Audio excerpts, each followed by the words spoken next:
ดีทุกคนนะคะวันนี้วันพฤหัสที่7นะคะ7กรกฎาคมเราสองคนกำลังเดินทางกลับบ้านแล้วหลังจากที่เที่ยวจนเมื่อยไปหมดเลยมาเที่ยวตรงนี้ที่เคนตักกี้มันออกกำลังกายไงที่ไปเดินมานะคะทำคลิปเมื่อวานนี้นะคะได้ดูนะฝนตกอ่ะทางฝั่งนี้มีพายุเข้าฝนตกแต่เมื่อคืนแล้วก็ที่เนชวิลล์นะคะเมื่อวานนี้ที่ไปมาฝนตกน้ำท่วมนะคะตอนนี้ก็มิเตอร์ไปเช็คเอาท์โรงแรมก่อนนะคะโอเคให้ดูข้างนอกนะว่าฝนมันตกเด็กๆยังเล่นกันอยู่เลยได้เลยมา His Danish not mine เอามาแพ็คเดียวเราก็ไม่กินอยู่ดีไปทำไมกาแฟมา1 แก้วแต่ว่าเรามีแก้วเอามาจากบ้านไงแต่เขาเอามาจากบ้านนี่เป็นไงมันก็ดีนะหลายๆคนก็ใช้กันนะเก็บความร้อนนะคะส่วนของโรสนี่มีนมช็อกโกแลตนะคะดีจังเลยเพราะปกติเขาจะมีเป็นแบบ low fat ไม่ชอบบอกมิเตอร์ว่าเอายังไงก็ได้ที่ไม่ใช่ low fat ที่แบบคลาสสิกแบบเขาได้เป็น Dutch chocolate milk น่าอร่อยนะดูเมฆหมอกดีปั๊มนะคะเดินทาง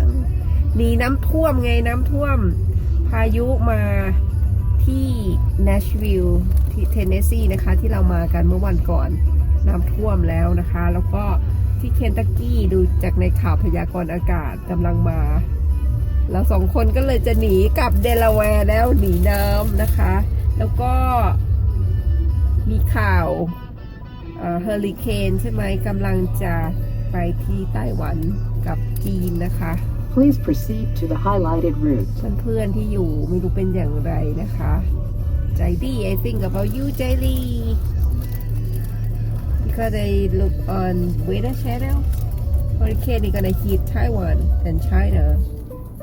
hope your family is okay there okay เติมน้ำมันนะคะแต่น้ำมันนี่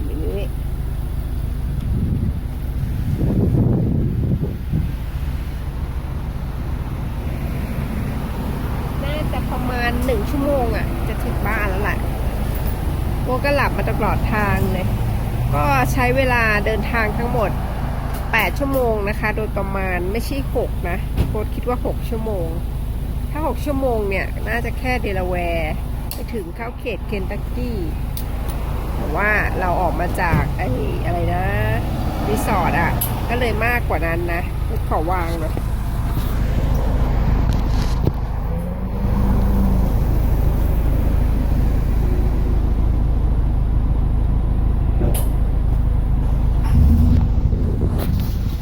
เมื่อยน่อ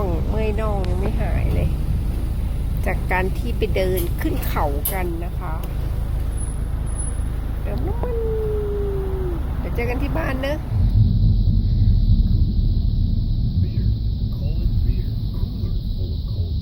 ถึงบ้านแล้วโอ้ดอกไม้สวยเลยสดชื่นสดใสกลับถึงบ้านดอกไม้